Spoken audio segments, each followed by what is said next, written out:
अस्सलाम वालेकुम नाजरीन, प्रोग्राम दूसरा रुख में खुशामदीद। मैं हूं आपका मेज़बान नादिर गुरामानी। नाजरीन, जाफ़र एक्सप्रेस वाक़े से मुतल्लिक आज DG-ISPR और वज़ीर आला बलूचिस्तान की जो मुश्तरका प्रेस कॉन्फ्रेंस हुई, उसमें DG-ISPR ने जाफ़र एक्सप्रेस समेत जो बलूचिस्तान में दहशतगर्दी के अफसोसनाक वाक़यात हैं उनमें भारत के किरदार के हवाले से भी बात की, और जो अफसोसनाक वाक़या हाल ही में पेश आया उस हवाले से जो कामयाब एक ऑपरेशन है उस हवाले से भी उन्होंने तफसीलात जो हैं वो सामने रखी, और ये भी बताया कि पाकिस्तान के ख़िलाफ़ किस तरह भारतीय मीडिया जो है वो AI जनरेटेड जो वीडियोज़ हैं उन वीडियोज़ के ज़रिए पाकिस्तान के ख़िलाफ़ प्रोपेगेंडा जो है वो करता रहा। इस वाक़े के बाद हमने देखा कि कोयटा में जो वज़ीर आज़म साहब की जानिब से एक ऐलान सामने आया कि वो इस मामले के बाद अब ऑल पार्टीज़ कॉन्फ्रेंस जो है वो बुलाने जा रहे हैं। अब उसमें फिर सवालात ये भी उठ रहे थे कि क्या पाकिस्तान तहरीक इंसाफ APC में शिरकत करेगी या नहीं, ये भी एक अलग मामला है। लेकिन इसी के साथ साथ पार्लियामेंट के अंदर हमने देखा कि इस वाक़े की मुज़म्मती करारदाद जो है वो तो मंजूर हुई, लेकिन पार्लियामेंट के अंदर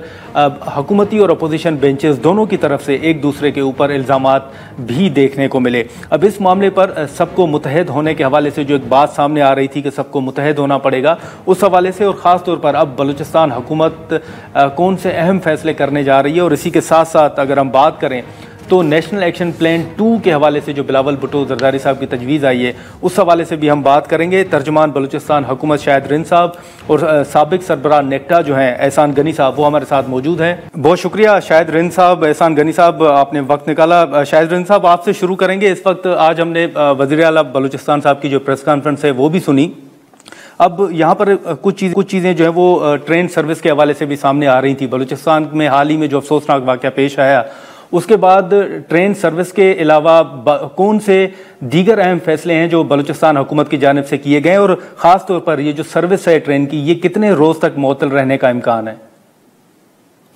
thank you Nadir. Train service के हवाले से तो पाकिस्तान रेलवेज ही आपको बेहतर अपडेट कर सकेगी कि उन्हें कितने दिन लगेंगे ट्रेन सर्विस को बहाल करने में। अच्छा। बज़ाहिर अभी तक जो मुमकिनात हमें नजर आ रही हैं उसमें अगले 3 से 4 रोज तक जो है ट्रेन सर्विस सस्पेंड रह सकती है, लेकिन चूंकि रेलवे की टीम उस इलाके में गई है, उन्होंने विजिट किया, वो फर्दर लाहौर रेलवे हेडक्वार्टर को रिपोर्ट करेंगे, उसके बाद ही अंदाजा हो सकेगा कि ट्रेन सर्विस कब तक रिज्यूम होगी। नहीं, ये ट्रेन सर्विस का शायद रिंद साहब आपसे इसलिए सवाल किया कि वहां पर जो सिक्योरिटी की सूरत हाल है वो इलाका अब क्लियर है ट्रेन सर्विस के हवाले से।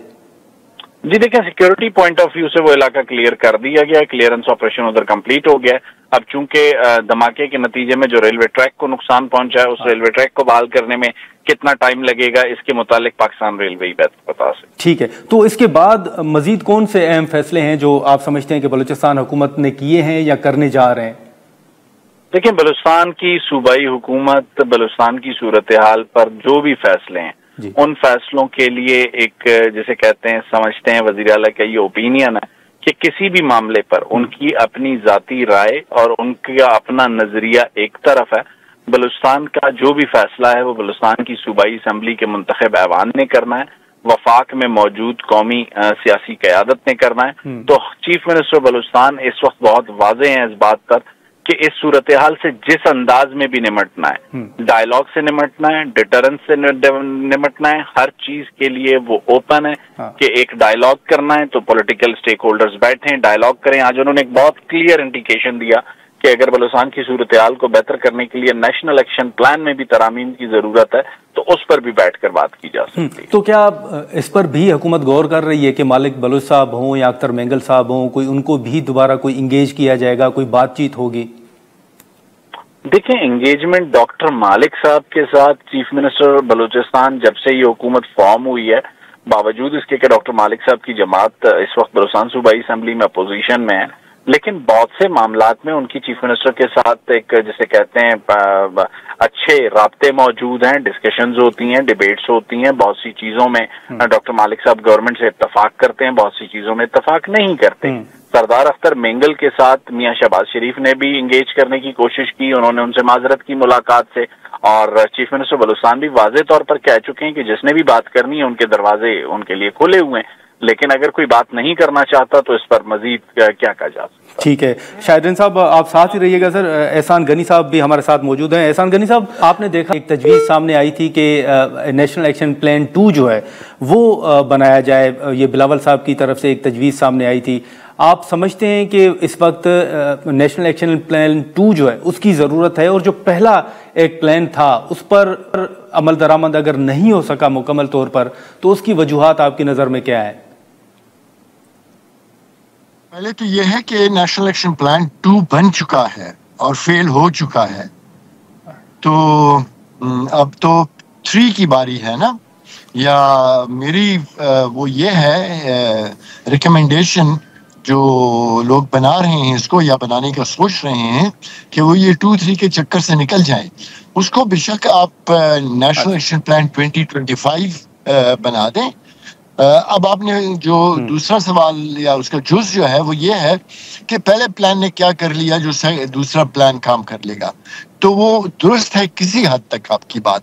पहली बात तो ये है कि नेशनल एक्शन प्लान जब बना था 2014 में, तो वो टोटल कोई 1 हफ्ते 8 दिन में बना था। ठीक हो गया। बहुत गुस्सा था और बहुत हुकूमत से तवक्को थी कि कुछ होगा, तो वो जल्दी में बनाया गया। और मैं अभी भी कहता हूं कि वो plan in itself was a very good plan, क्योंकि उसमें कुछ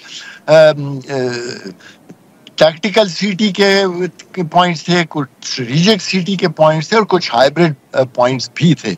अब प्रॉब्लम कहाँ पे हुई, जो हमारे सारे जितने भी पॉलिसीज बनती हैं उसमें जो मेजर इशू होता है वो हमारा इसका नहीं होता, पॉलिसी का प्रॉब्लम नहीं होता। हमारा प्रॉब्लम हमेशा इम्प्लीमेंटेशन का होता है। और अगर आप देखें तो जो नेशनल एक्शन प्लान के लिए इम्प्लीमेंटेशन जो मैकेनिज्म बनाया गया था वो बहुत ही फॉल्टी था।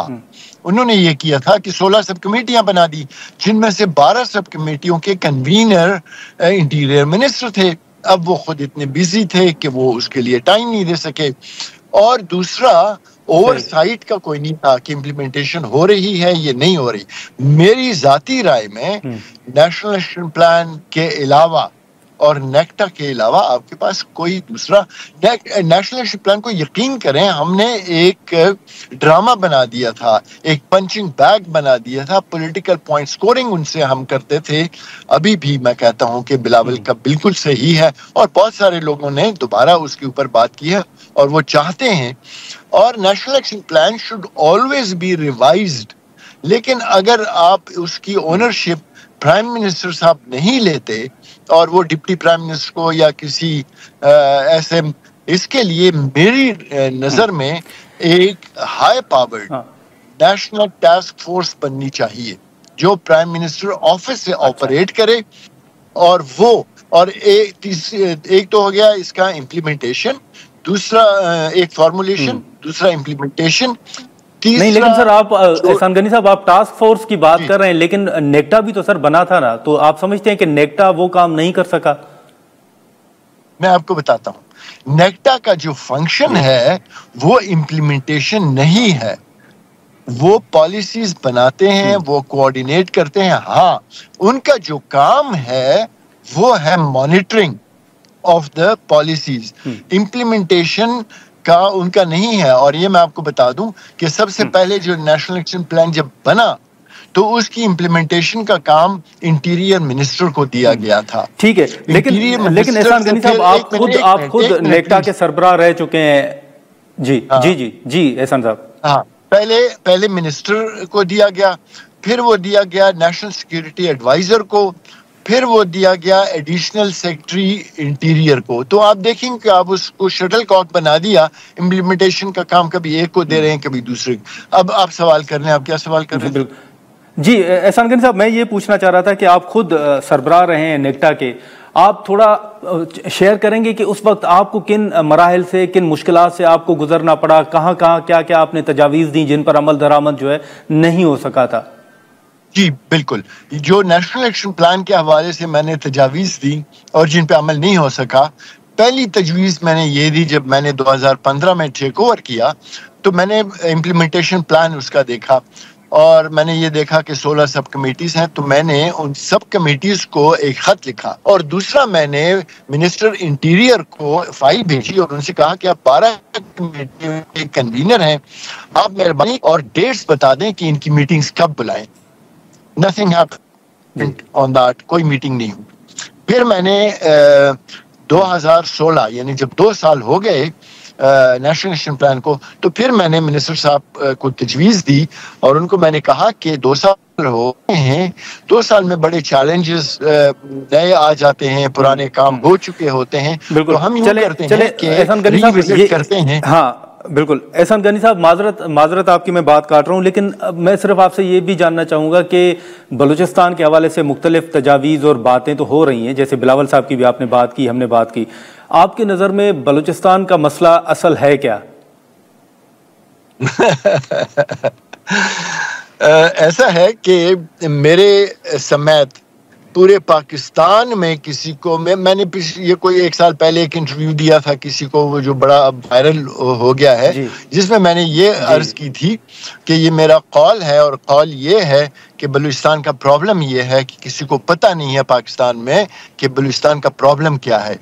क्या ये आइडेंटिटी का प्रॉब्लम है, क्या ये डिप्रिवेशन का प्रॉब्लम है, क्या ये रिसोर्सेज का प्रॉब्लम है, क्या ये एजुकेशन का है, क्या ये एम्प्लॉयमेंट का, हर कोई मुख्तलिफ बात करता है। हमने 48-47 से जो लश्कर कशी शुरू की है अफगानिस्तान के ऊपर, वो अभी तक ख़त्म नहीं हुई। हाँ, एक बात मैं ज़रूर कहना पसंद करूंगा यहाँ पे कि कुछ अच्छे काम भी हुए हैं। आपको याद होगा कि आगाज़ हुकूक़ बलूचिस्तान एक पैकेज था, आपको शायद ये भी याद के दिनों में एक डेलीगेशन या एक कमेटी बनी थी जिसमें मुशाहिद हुसैन सैयद और चौधरी शुजात वगैरह थे। अगेन उनकी रिकमेंडेशंस को किसी ने सीरियस नहीं लिया। So the first thing is नहीं, लेकिन जैसे एहसान गनी साहब आप जैसे बात कर रहे हैं कि बलूचिस्तान का मसला क्या है ये किसी को मालूम नहीं, आपको लगता है कि जो ऐवान के अंदर जो सियासी जमातें बैठी हुई हैं वो संजीदा नहीं है इन इश्यूज पर? बिल्कुल नहीं है वो संजीदा। आपको मैं बहुत एक टेस्ट आपको याद दिलाऊं। यूं हुआ था कि कुछ अर्सा पहले प्राइम मिनिस्टर ऑफिस से लीक्स हुई थी, आपको याद है? जी, प्राइम मिनिस्टर हाउस से ऑडियो लीक्स हुई थी। जी, आपको याद है ये कुछ हुआ था? जी जी बिल्कुल याद। इतना शोर मचा था कि लोग कंपेयर करते थे कि ये तो बिल्कुल सानिया है, मशरक़ी पाकिस्तान हो गया। और ये मैंने चैलेंज किया था एक मीडिया आउटलेट पे बैठ के कि मैं आपसे 1 महीने बाद पूछूंगा कि वो लीक्स का किधर गया बात। ये काम हम नहीं करना। हमने अगर करना, मैं आपको जस्ट मेरी हंच है, I hope I am very very very wrong. उन्होंने ये करना है कि एक थका सा 5 पॉइंट उधर के 3 पॉइंट उधर के डीप सीक से कोई नेशनल एक्शन प्लान बना लेंगे और फिर उस पे भी अमल दरामद नहीं करेंगे और आपको PSL में लगा के, और ये मसला जब तक दूसरा वाक़या नहीं हो जाता, आप भी मुझे तभी बुलाएंगे, खुदा ना करे कि कोई दूसरा वाक़या हो जाए। तो हमारा प्रॉब्लम ये है कि हम जब मसला छोटा होता है तो उसको हम नहीं देखते, जब कंट्रोल से निकल जाए तो फिर हमें होश आती है। I hope I am wrong. चलें ठीक है एहसान गनी साहब, आपका शायद रिंद साहब आपका बहुत शुक्रिया, आप लोगों ने वक्त निकाल। गुफ्तगू आपने सुनी बलूचिस्तान के हवाले से। आज DG ISPR और CM बलूचिस्तान ने भी प्रेस कॉन्फ्रेंस की और अहम नुकात जो हैं वो सामने रखे। हम यहाँ पर एक शॉर्ट ब्रेक लेते हैं और ब्रेक के बाद शेर अफजल मरवत साहब हमें ज्वाइन करेंगे।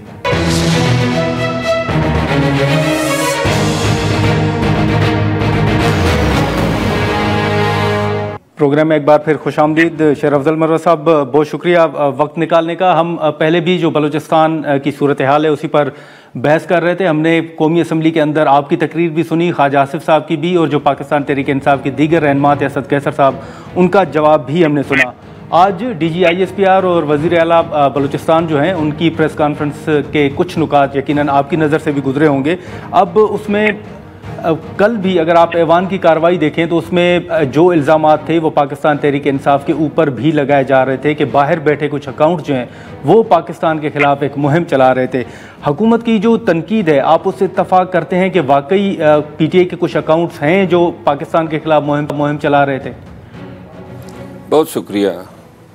ये तनकीद जो है जायज़ नहीं है और सरासर बेबुनियाद है। पाकिस्तान तहरीक इंसाफ जो है उसने असम्बली के अंदर किरादाद में हुकूमत की तरफ से पेश करदा किरादात पे जो है न कि सिर्फ इत्तेफाक किया, बल्कि असद कैसर साहब की तकरीर अगर आपने सुनी हो तो उन्होंने तो अलान कहा कि जी हम हर वक्त जो है पाकिस्तान की दिफाई कुव्वतों के साथ दहशतगर्दी के खिलाफ खड़े हैं।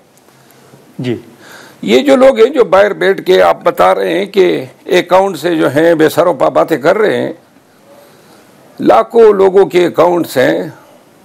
अगर पीटीआई ऑफिशियल मीडिया के हवाले से कोई ऐसा इल्ज़ाम हो तो बात हो सकती है, बाकी सारी दुनिया का जो है वो टेका नहीं लिया पीटीआई ने कि वजाहतें देता फिरे।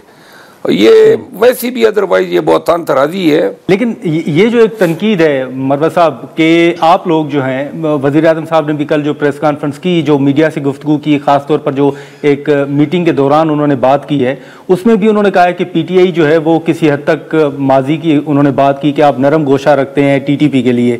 आप पाकिस्तान तहरीक इंसाफ के अंदर बहुत सी अहम मुलाकातों के अंदर भी मौजूद रहे, आपको लगता है कि वाकई कुछ लोग हैं जो वो नरम गोशा रखते हैं टीटीपी के लिए?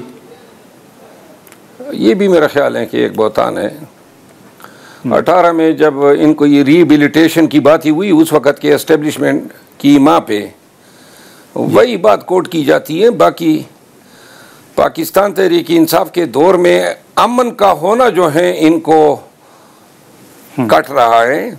और पाकिस्तान तहरीक इंसाफ जो है एक वफाकी पार्टी है, इसकी किसी दहशतगर्द तंजीम से ताल्लुकात होना या हमदर्दियाँ होना ये बेसरोपा बातें हैं, इससे कुछ हासिल नहीं होगा। मामलात पे तवज्जो देनी चाहिए। आपकी हुकूमत के दौरान अपने असल तरजीहात का तयन करना चाहिए। हमें वार ऑन टेररिज्म पे एक ऐसी स्ट्रेटजी बनानी चाहिए कि जिसमें हर पाकिस्तानी बग़ैर किसी शक के अपनी हुकूमत, अपनी रियासत, अपनी अफवाज के पीछे खड़ा हो जाए। और ये करना ज़रूरी है।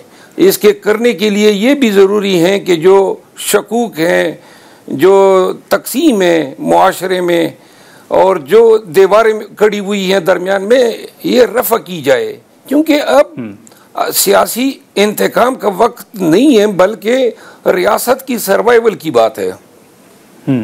तो अब जो वज़ीर आज़म साहब ने कहा है कि ऑल पार्टीज कॉन्फ्रेंस बुलाई जाएगी, आप समझते हैं कि उसमें आप लोग शिरकत करेंगे? आप शिरकत करेंगे उसमें? मुझे अगर बुलाया तो मैं शिरकत करूंगा और मेरा ख्याल है कि पाकिस्तान तहरीक इंसाफ जो है वो भी शिरकत करेगी, क्योंकि ये मसला सियासी नहीं है, ये कौम की किस्मत और कौम की तकदीर और कौम की मुत्तहिदा कोशिश है दहशतगर्दी के खिलाफ एक ऐसे नुक्ते पर लानी है कि जहाँ पे हम कौम को डिलीवर कर सके कि हम बहैसियत कौम इस दहशतगर्दी से निपटने की सलाहियत रखते हैं। नहीं, लेकिन मरवा साहब एक बात से तो आप भी इत्तफाक करते हैं ना कि उस वक्त जो मुज़ाकरात इनिशिएट किए गए वो पाकिस्तान तहरीक इंसाफ ने किए, या जो लोग वापस आए उसमें किसी न किसी हद तक पीटीआई का अमल दखल है?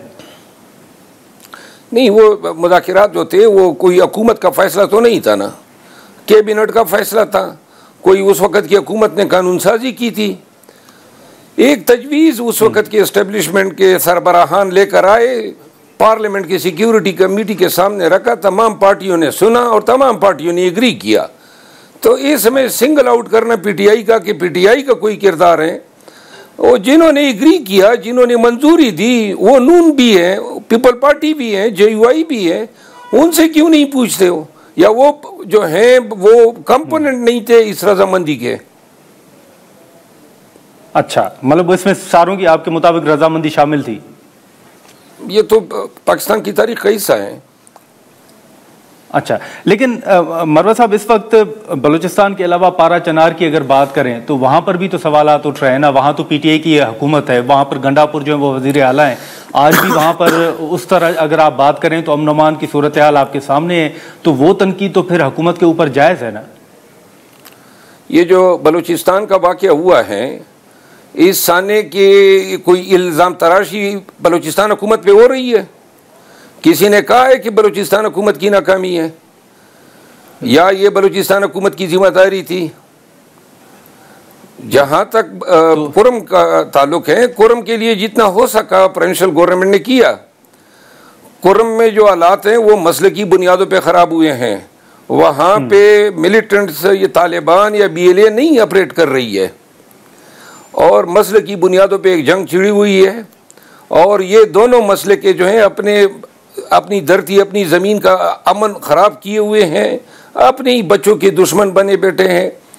सूबाई हुकूमत की जो जिम्मेदारियाँ थी, खुराक पहुँचाना, बीमारों को निकालना, तलबा को निकालना, एक्सपेट्रिएट्स को निकालना, इसके लिए हेलीकॉप्टर सर्विसेज दी, फिर रोड्स खुलवाए। डिप्टी कमिश्नर जो सूबाई हुकूमत का नुमाइंदा होता है वो बेचारा अभी तक अस्पताल में दाखिल हैं, गोलियां उसको लगी, फिर असिस्टेंट कमिश्नर जख्मी हुआ, फिर पुलिस के एहलकार शहीद हुए। इतनी कोशिशें हो सकती है जितनी प्रोविंशियल गवर्नमेंट ने की। अगर कोई और कोशिशें रहती हैं तो कोई बता दे ताकि मैं वज़ीर-ए-आला खैबर पख्तूनख्वा को गुज़ार कर दूँ।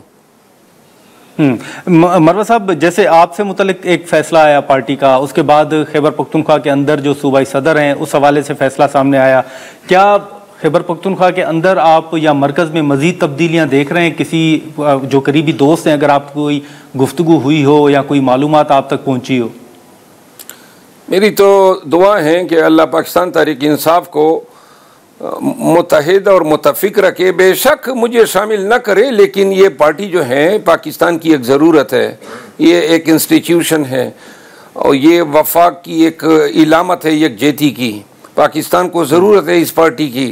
जिस तरीके से इस पार्टी को जो है किनारे लगाया गया है, मेरा ख्याल है कि इससे कौम की वहदत को नुकसान पहुँच रहा है। और पाकिस्तान तहरीक इंसाफ के अंदर जहाँ तक तब्दीलियों का ताल्लुक है, अल्लाह ताला इनको गोश्त के नाखून लेने के मौके दें। ये जो कर रहे हैं इससे पार्टी को नुकसान हो रहे हैं और पार्टी जो है जिन चैलेंजेस से हम कनार हैं और ईद के बाद जो चैलेंजेस आ रही है, इस को फेस करने और कन्फ्रंट करने के लिए ज़रूरी है कि पार्टी अपनी सफ़ों को दुरुस्त करें। और मेरी ख्वाहिश होगी कि ये तमाम इम्तिहानों में कामयाब हो। मरवा साहब, आपके मुताबिक क्या गलतियां दोहरा रही हैं, क्या गलतियां कर रही है पार्टी? देखिए, ना इत्तेफाकी है, बैक बाइटिंग है, चुगलखोरी है, ये सारी चीज़ें चल रही है और गलत फैसले जो हैं वो करवाए जा रहे हैं। ताहाल इन फैसलों की रोकथाम अशद ज़रूरी है। बानी PTI को जो है तमाम अकाइक से लाइलम रखा जा रहा है और उनको बाखबर किया जाना ज़रूरी है कि पार्टी में जो है एक मायूसी की कैफियत फैलती जा रही है। और मैं चूँकि मज़ीद ये हक़ तो नहीं रखता हूँ कि मैं पार्टी की पॉलिसियों पे जो है कोई तनकीद करूँ, लेकिन एक बईख्वाह ज़रूर रहूँगा खान का और मेरी ख्वाहिश होगी कि पार्टी जो है ये बिखरने से बच जाए। नहीं, लेकिन मरवा साहब, आपने कोशिश की है कि अलीमा साहिबा से कोई आपकी मुलाकात हो जाए, क्योंकि उनकी खान साहब के साथ मुलाकात होती रहती है, तो आप उनके सामने कोई नुकात रखें, वो आपका कोई पैगाम पहुंचाएं खान साहब तक? ये नहीं हो सकता है। मैं किसी के पास कोई जरगा लेकर नहीं जा रहा हूँ। मैंने कोई गुनाह कसूर नहीं किया है, मेरे साथ ज्यादती हुई है और मैं इस पे जो है किसी की मिन्नतें तरले करने वाला बंदा नहीं हूँ। अगर ज़रूरत है इनको तो ये बुला लेंगे, अगर ज़रूरत नहीं है तो मैं इधर ठीक हूँ जहाँ पे बैठा हूँ। ये ईद के बाद लोग जमा कर सकेंगे हुकूमत के खिलाफ जो एहतजाजी तहरीक बनाने जा रहे हैं? मेरी नेक ख्वाहिशात इनके साथ है। और आपका तजर्बा क्या कहता है? लेकिन जब तक अपनी सफ़ों को जो है ये दुरुस्त नहीं करेंगे, फिर इसके लिए बहुत सारे काम करने पड़ते हैं। लोग इस तरह नहीं निकलते हैं, मोटिवेट करना होता है, मोटिवेशन चलानी है, सोशल मीडिया का इस्तेमाल है, लॉजिस्टिक फराम करनी है, कमेटियाँ बनानी है, जिम्मेदारियाँ तकसीम करनी है। आज तक तो सिर्फ ऐलान हुआ है, बाकी कुछ नहीं हुआ है। लेकिन मरवा साहब, आपकी ख्वाजा आसिफ साहब के साथ जो मुलाकात है उसके बड़े चर्चे हो रहे हैं। फिर गबूल साहब ने आपको पीपल्स पार्टी में शमूलियत की, चलें एक रस्मी तौर पर अगर ना भी कहें, लेकिन एक मीडिया के सामने उन्होंने कोई पेशकश की है आपको। ख्वाजा आसिफ साहब के साथ मुलाकात में क्या गुफ्तगू हुई और क्या वाकई आप कोई पार्टी तब्दील करने का इरादा रखते हैं? पार्टी तो मैं बारहा कह चुका हूँ, कोई पार्टी में तब्दील नहीं कर रहा हूँ। मैं खान का सिपाही हूँ, खान बेशक ना अपनाएं, लेकिन मेरी उम्मीद लगी रहेगी कि खान किसी दिन इदराक करेंगे कि मेरे हवाले से इंसाफ नहीं हुआ है।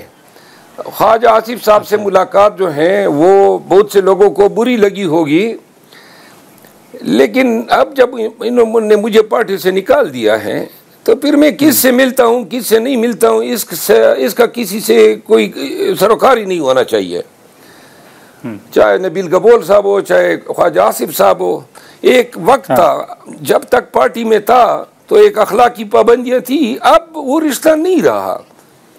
तो इस रिश्ते के ख़त्म करने के बाद मुझसे ये तवक्को रखना कि मैं जो हूँ, मैं अदरवाइज़ भी एक आज़ादमंद आदमी हूँ। मेरे लिए बहुत सारी चीज़ें जो हैं वो सियासी बुनियादों से अबाव मैटर करती है।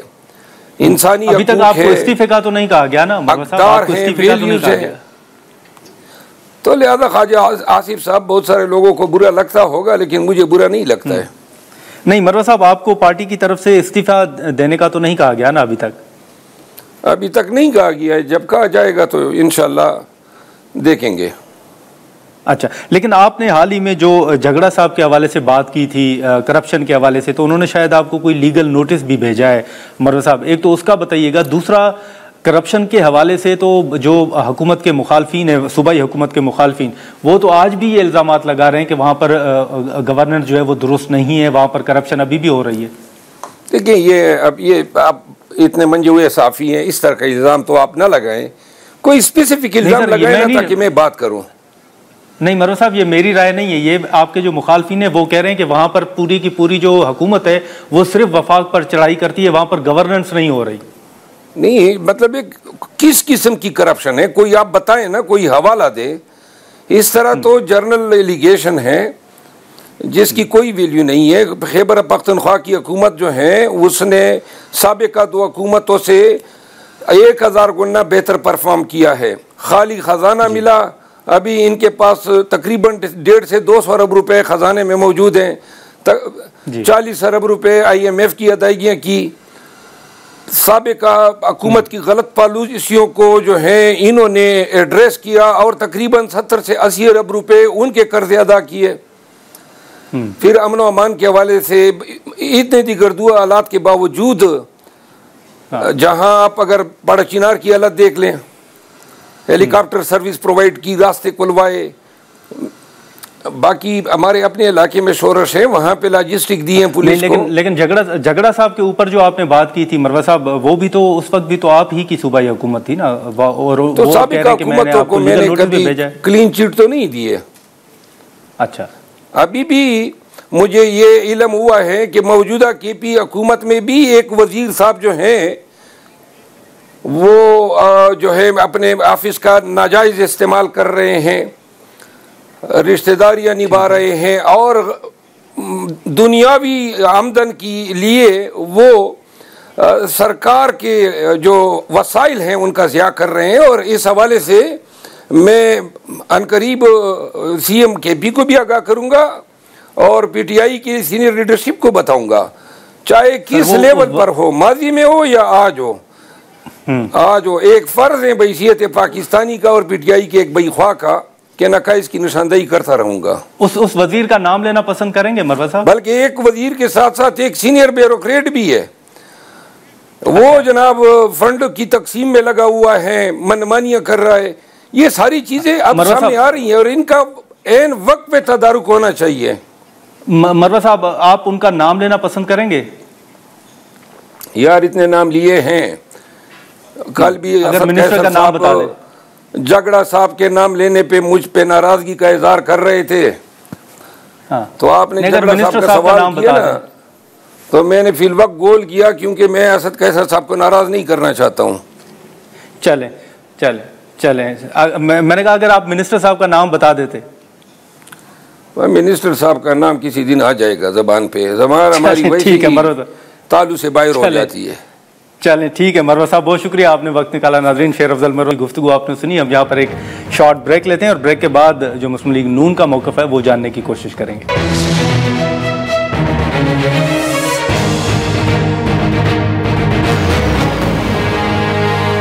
मैं एक बार फिर खुशामदीद नाजरीन। शायद रिंद साहब, एहसान गनी साहब और शेर अफजल मरवत साहब की गुफ्तगू आपने सुनी। इस वक्त जो हुकूमत के ऊपर तनकीद की जा रही है, या ख़ास तौर पर हमने देखा कि कौमी असम्बली के अंदर जो असद कैसर साहब ने स्पीच की और जो नुकात उठाए, उस पर अब हुकूमत ये तो ऐलान किया गया है कि आल पार्टीज़ कॉन्फ्रेंस बुलाई जाएगी, लेकिन सबसे अहम नुकता है कि इस मामले पर भी जो मुतहद होना चाहिए, जिस तरह सबको यकज़बा होना चाहिए, वो शायद उस तरह नहीं है। सेनेटर अफरान खान साहब मुस्लिम लीग नून के सीनियर रहनुमा हमारे साथ मौजूद हैं। बहुत शुक्रिया अफरान साहब, आपने वक्त निकाला। हम ये जानना चाहूँगा कि आपने देखा कि जो जाफर एक्सप्रेस का अफसोसनाक वाक़या पेश आया, उसके बाद ये कहा गया कि सबको मुतहद होना चाहिए। कौमी असम्बली के अंदर आपने देखा कि दोनों तरफ से जो है वो इल्ज़ामात लगाए गए एक दूसरे के ऊपर। आप समझते हैं कि इस वक्त भी जिस तरह मुतहद होना चाहिए, वो अपोजिशन हो या हुकूमत हो, कहीं ना कहीं वो संजीदगी नहीं दिखाई जा रही? जी, बिस्मिल्लाहिर्रहमानिर्रहीम। देखिए, बात यह है कि हुकूमत की तरफ से तो संजीदगी दिखाई जा रही है, अपोजिशन की तरफ से नहीं दिखाई जा रही है। और उसकी वजह यह है कि जिस दिन ये वाक़या हो रहा था, उस दिन जो सोशल मीडिया अकाउंट से PTI के, चाहे वो उनका ऑफिशियल अकाउंट हो या इनके जो बड़े अकाउंट्स हैं जो बाहर, स्पेशली जो लोग बाहर बैठे हैं अमेरिका में, उन्होंने जिस किस्म का जहरीला प्रोपेगेंडा किया और इस तरह उनके अकाउंट से तासुर आ रहा था कि जैसे वो खुश हैं और मतलब शादियाने बजा रहे हैं कि पाकिस्तान के ऊपर हमला हो गया है। हालांकि ये बात उनको समझनी चाहिए कि ठीक है, हमारे अपने पॉलिटिकल डिफरेंसेस हैं, इस्टेब्लिशमेंट के साथ भी डिफरेंसेस होते हैं, लेकिन इसका मतलब ये नहीं है कि जब आपके मुल्क के ऊपर हमला हो तो आप जो है वो उस वक्त सियासत करें। वो सियासत करने का टाइम नहीं होता। और इसकी एक मिसाल मैं आपको दे देता हूँ कि 2019 में जब ये हिंदुस्तान ने पाकिस्तान के ऊपर बालाकोट में जो है वो हमला किया, तो उस वक्त मुस्लिम लीग नून के ऊपर बदतरीन फसाइयत का दौर था, आपको याद होगा। लेकिन इसके बावजूद मुस्लिम लीग नून ने उस वक्त जो है वो मुल्क के रियासत के साथ खड़े हुए, मुल्क के साथ अपने खड़े हुए उस फसाइयत के बावजूद, और भरपूर इंडियन प्रोपेगेंडा का भी मुकाबला किया और जो पाकिस्तान के स्टेट का नैरेटिव था उसको प्रोपेल करने की पूरी कोशिश की। तो और ये उस वक्त नेशनल सिक्योरिटी कमेटी का इजलास भी हुआ था। जी, नेशनल सिक्योरिटी कमेटी का इजलास भी हुआ था। इवन आपको याद होगा जो नेशनल असेंबली पे तकरीरें हुई थी, अगर आप याद करें, वो सारी की सारी जो थी वो बहुत अच्छी थी। कहीं जो है ऐसा तासुर नहीं आया था कि जैसे हम मुत्तहद नहीं है।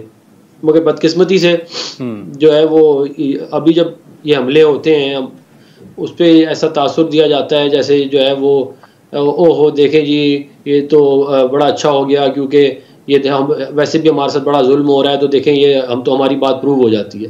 तो ये इस तरह के जब आप अफसोसनाक नैरेटिव बिल्ड करेंगे तो उससे जो है वो ज़ाहिर मुल्क कमज़ोर होगा। और ये बड़ा, उस दिन मुझे बड़ी तकलीफ़ हुई जब इन्होंने इंडियन मीडिया की वीडियोस लगानी शुरू कर दी, तो इंतहाई अफसोसनाक था ये अमल। और ये आप देखें अब आपके साथ। लेकिन यही अफरान साहब, यही सवाल आपसे पहले शेर अफजल मरवत साहब से हमारी बात हो रही थी, तो उनसे हमने यही सवाल रखा कि इस वाक़े के बाद PTI के अकाउंट से जो है वो एक प्रोपेगेंडा शुरू किया गया पाकिस्तान के खिलाफ। उन्होंने कहा कि कोई एक अकाउंट जो है वो हुकूमत बता दे कि ये PTI का अकाउंट है, तो फिर हम बात करें। हाँ जी, तो मैं मिसाल के तौर पे आप उसका कासिम सूरी का अकाउंट देख लें, शहबाज गिल का देख लें, PTI ऑफिशियल अकाउंट देख लें, फिर PTI ऑफिशियल और इनके अकाउंट्स जो रीट्वीट कर रहे थे, जिन अकाउंट्स को ज़ल्म खलीज़ात को रीट्वीट कर रहे थे, वो जाके देख लें। तो ये उससे ये सारा, जब भी मैं कह रहा हूँ ना तासुर बिल्ड हुआ, ये सारा का सारा ऐसे नहीं हुआ।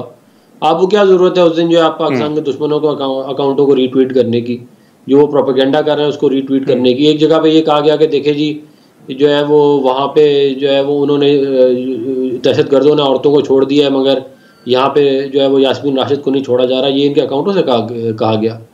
तो ये इस तरह के मामले जब होंगे और ये अफसोसनाक मामले होंगे, तो फिर आप मुझे बताएं ना कि ये मतलब ये कौन सा तरीका है, ये किस किस्म की ऑपोजिशन है।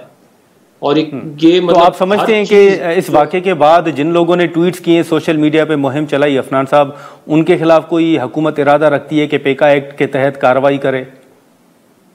देखिए, मैं आपको एक बात बता दूं, ये जो इंडिया के साथ ये लोग जो कर रहे थे ना, जो लोग, ये रेड लाइन है पाकिस्तान की। आप इंडिया का अगर नैरेटिव प्रोपेल करेंगे तो ये रेड लाइन आप क्रॉस करेंगे और उसके कॉन्सिक्वेंसेज होंगे।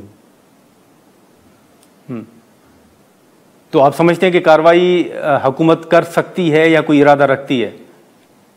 ये आने वाले दिनों में आपको इसके ऊपर मजीद क्लैरिटी आ जाएगी। कि लेकिन ये जो जिन लोगों ने ये प्रोपेगेंडा जहरीला इंडिया का आगे प्रोपेगेट किया, इनके खिलाफ एक्शन होना चाहिए। नाज़रीन, यहाँ पर एक शॉर्ट ब्रेक लेते हैं और ब्रेक के बाद यहीं से गुफ्तगू को आगे बढ़ाते हैं।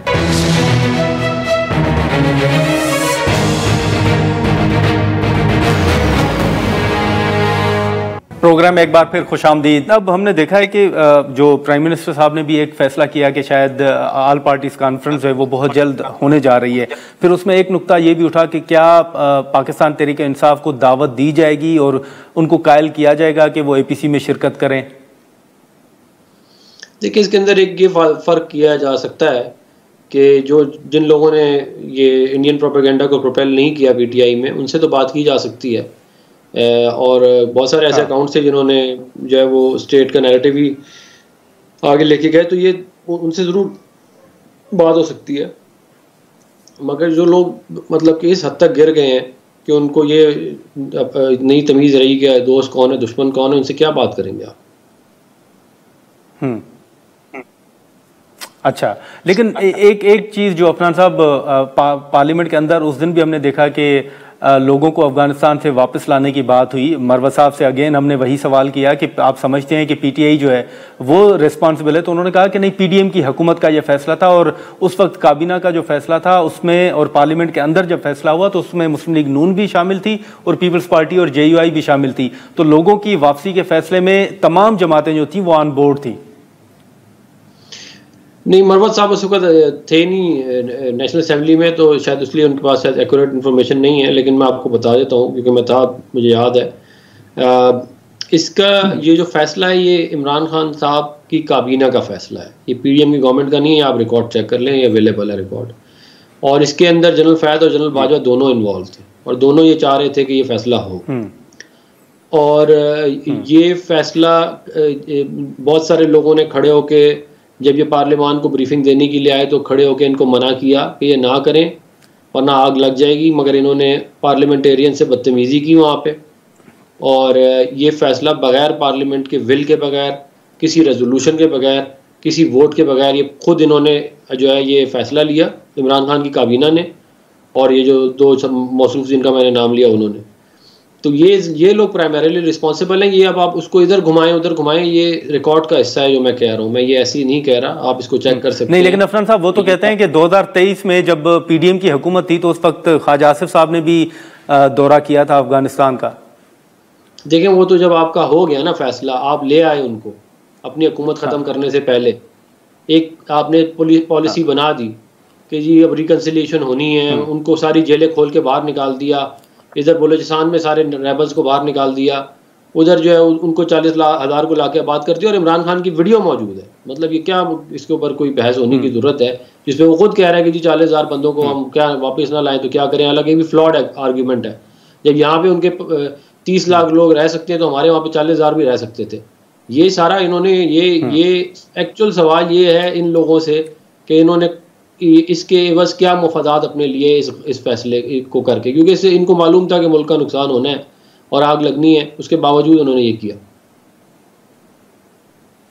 ठीक है, लेकिन अब एक चीज़ ये भी बताएं अफनान साहब कि जो ये केनाल्स का मामला है, इस पर हमने देखा कि उस दिन मुश्तरका इजलास से जब सदर साहब ने खिताब किया तो उन्होंने हुकूमती फैसले से इख्तलाफ किया और उन्होंने ऑन रिकॉर्ड ये चीज़ कही कि मैं हुकूमत को कहूँगा कि वो इस फैसले को देख लें या मुशावरत करें।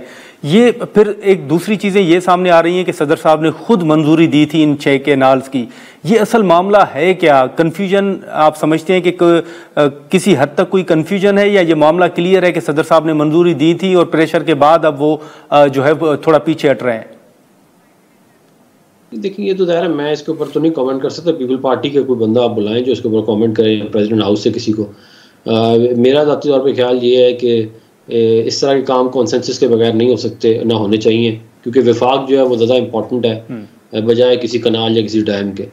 और माजी में जो इस तरह के गलत फैसले किए उसकी वजह से बंगालियों को हमने एलियनेट किया और उसका फिर जो नतीजा निकला वो सारे कौम के सामने है।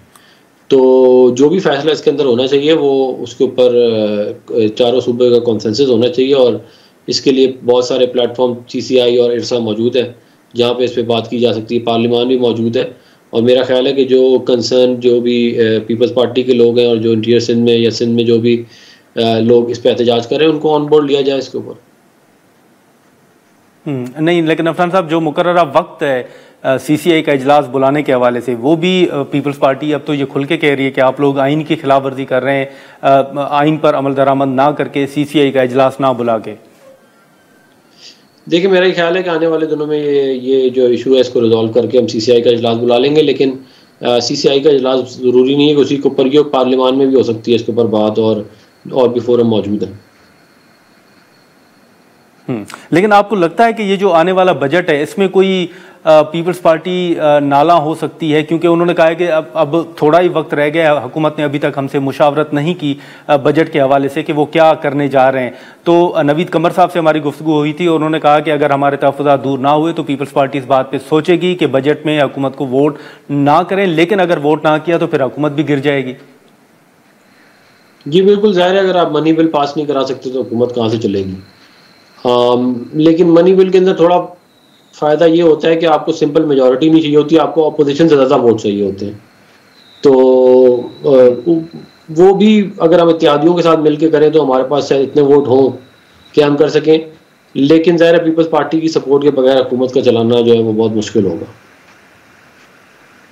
चलें, ठीक है अफनान साहब, बहुत शुक्रिया, आपने वक्त निकाला। नाज़रीन, सेनेटर अला खान साहब की गुफ्तगू आपने सुनी। अब उनकी ये राय है कि जो भी पीपल्स पार्टी के तहफ़्फ़ुज़ात हैं या ख़ास तौर पर जो सीसीआई के हवाले से तहफ़्फ़ुज़ात उठाए जा रहे हैं, उनके मुताबिक ये मामला पार्लियामेंट के अंदर भी हल हो सकता है। अब देखें कि इस पर मज़ीद क्या डेवलपमेंट सामने आती है।